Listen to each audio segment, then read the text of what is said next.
আমার আল্লাহ সর্বশক্তিমান বললে এর ভেতরে শিরিক ঢোকার সম্ভাবনা আছে। হুসাইন আওলাদে রাসূল, আবু লাহাব আওলাদে রাসূল। বাংলাদেশে যদি নামাজ কায়েম হয় 18 কোটি মানুষ নামাজ পড়বে, আপনি একটা ভোট দিয়ে 18 কোটি মানুষের নামাজের সওয়াব। নবী মানে সংবাদ বাহক, সংবাদ যারা বহন করে তাদেরকে আমরা সাংবাদিক বলি। এই অর্থে নবীজি সাংবাদিক ছিলেন। আমার দাদা 21 বছর আওয়ামী লীগের চেয়ারম্যান, নিজে আওয়ামী লীগের চেয়ারম্যান, 21 বছর। কোরআনে কারীম 1500 বছর আগে ফেসবুক এই আয়াতটা কোরআনে আল্লাহ 1500 বছর আগে দিয়েছেন। এই যাদের লাগে লিখে নেব। ফেসবুকে লাইক দেওয়ার জায়গা পাও না, লাইক দেওয়ার জায়গা নেই তোমার। আল্লাহ লাইক দিয়েছে, ফেসবুক ব্যবহার করতে নিষেধ করছি না। ফাঁকা সাফ না মানে লাইক দেওয়া। সুবহানাল্লাহ বলা লাগবে।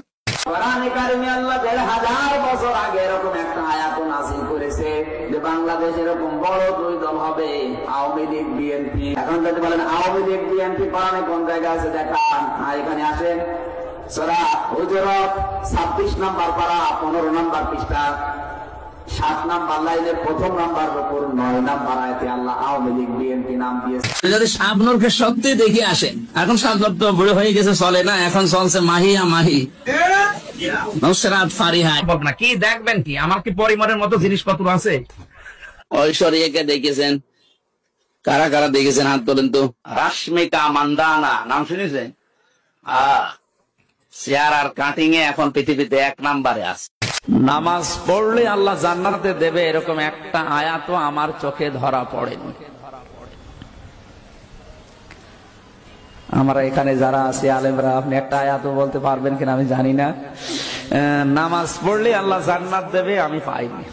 এমনকি নামাজ পড়লে জান্নাত পাওয়া যাবে 100 ভাগ, এটা হাদিসেও আছে। মিফতাহুল জান্নাতি সালাত, যেটা এই হাদিসের সনদ মতন আমি খুঁজে পাইনি, এই সনদ মতন ঠিক নেই। আসেন এদিকে আসেন, কানের নিচে এমন করে 2টা দেবো, আপনিও খুঁজে পাবেন। আমি জাহাঙ্গীরনগরে প্রথমে ছিলাম, চান্স পেয়েছিলাম প্রথমে ওখানে। আমি দেখেছি সকালবেলা কুলি করছে মদ দিয়ে।